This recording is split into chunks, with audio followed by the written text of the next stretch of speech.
Et salut tout le monde, on se retrouve pour un nouveau tutoriel sur Korg ENX et ESX1. Si vous n'avez pas vu le premier, il est déjà en ligne sur la chaîne. C'est un tuto pour comment supprimer un pattern sur ENX et ESX. Du coup là c'était pour les deux. Quand je fais l'essai, souvent je vais le faire sur la Korg ENX, c'est plus facile. Mais en fait il se fait souvent sur les deux, donc je vous le dirai à chaque fois dans chaque vidéo.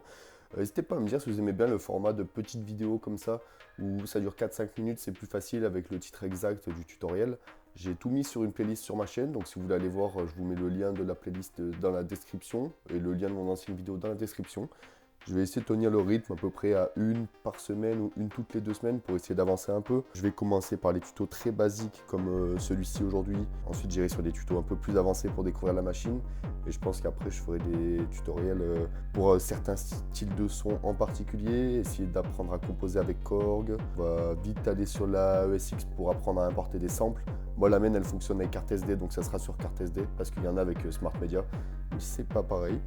Donc voilà, on va aller au vif du sujet là pour pas que la vidéo dure trop longtemps et je vais essayer de faire voilà, plein de petites vidéos comme ça. Dites-moi si ça vous convient ou si vous préférez une grosse vidéo avec plein de tutoriels condensés dans une. Mais moi j'avais préféré faire ce format là, comme ça au moins vous allez direct à l'essentiel quoi. Sur la playlist vous choisissez quel tuto vous voulez voir, comment supprimer ci, comment importer ça, voilà. Bon, on passe au sujet directement.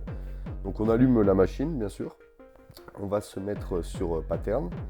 Et par exemple, là, si je veux renommer le 1, là, moi, c'est le 1. J'en ai déjà qui sont renommés. Comme là, j'ai Harry. Voilà, donc on va prendre un où il n'y a rien. Je pourrais renommer un où il y a déjà quelque chose. Ça n'a pas d'importance. Donc on va venir sur un où il n'y a rien.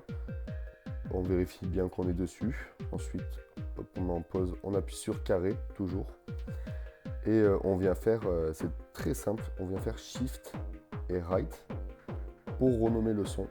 Et ensuite, on va venir avec la molette tourner pour voir, là, on a les caractères spéciaux en premier. Ensuite, on va avoir les chiffres.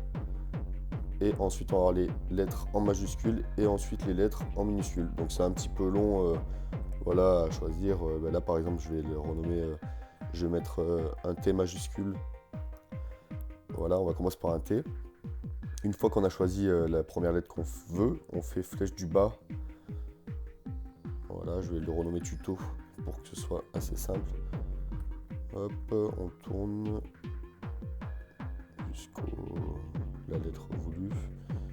TU, flèche du bas encore une fois pour changer. Le T. Ouais, vous voyez, c'est assez long, hein, c'est des vieilles machines, donc forcément c'est un petit peu long à chaque fois quand on veut renommer, mais bon, c'est quand même bien pratique pour se repérer quand on veut faire un son sur plusieurs patterns, même quand on veut choisir son son, c'est beaucoup plus facile. Voilà, tuto. Hop, le haut, je suis bête, c'est un peu plus haut. Tuto, par exemple, si on veut mettre un espace, il suffit d'appuyer 2 fois sur la flèche. Voilà, là je mets rien, je rappuie sur la flèche et j'ai un espace, par exemple, tuto 1. Je vais mettre un 1, voilà. Et imaginons que, je sais pas, je me suis trompé, je voulais pas mettre un espace ou je sais pas, pour revenir en arrière, c'est flèche du haut. Du coup, ça revient sur le caractère d'avant. Et voilà, hop, tuto 1. Et il y a une limite, à un moment donné, on peut plus rien mettre, hein, il y a une limite. Là, voilà, là, je suis limité tuto 1. Et donc, du coup, il faut condenser les noms qu'on veut mettre. Et voilà, et si on veut rien mettre, on remonte tout en haut et il n'y a rien.